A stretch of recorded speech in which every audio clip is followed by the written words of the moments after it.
এটা সত্য।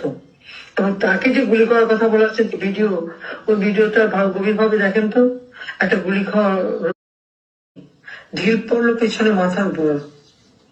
এরপরে ওই ভিডিওটা দেখালো সে সময়, সেটা হলো সে দাঁড়িয়ে আছে, হাত তুলে পুলিশ গুলি করলো, সে পড়ে গেল। তাহলে এই আমার ওই প্রশ্নটার উত্তর কি কেউ দেবে? তার কেন হাসপাতালে নেওয়া হয়নি, কেন চিকিৎসা করা হয়নি?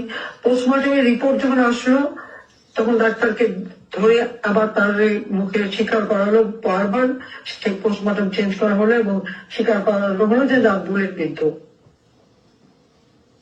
পুলিশ কিন্তু তখন কোনো মেটাল বুলেট ব্যবহার করেনি, তাদের আমি নিষেধ করেছিলাম তাদেরকে কোনো বুলেট ব্যবহার, পুলিশও ব্যবহার করেনি, ভিডিওরও ব্যবহার করেনি। আমি বলেছিলাম যে ঠিক আছে স্যার, আন্দোলন করতে দাও, ওরা তো রোদে পড়ে বৃষ্টিতে বেরিয়ে যেখানে আসেনি, আমরা তো রোদে পড়ে বৃষ্টিতে বেরিয়ে দিনের পর দিন মিছিল করে মিটিং করে তারপরে আমরা আন্দোলন করে দেশ স্বাধীন করেছি, গণতন্ত্র ফিরিয়ে নিচ্ছি।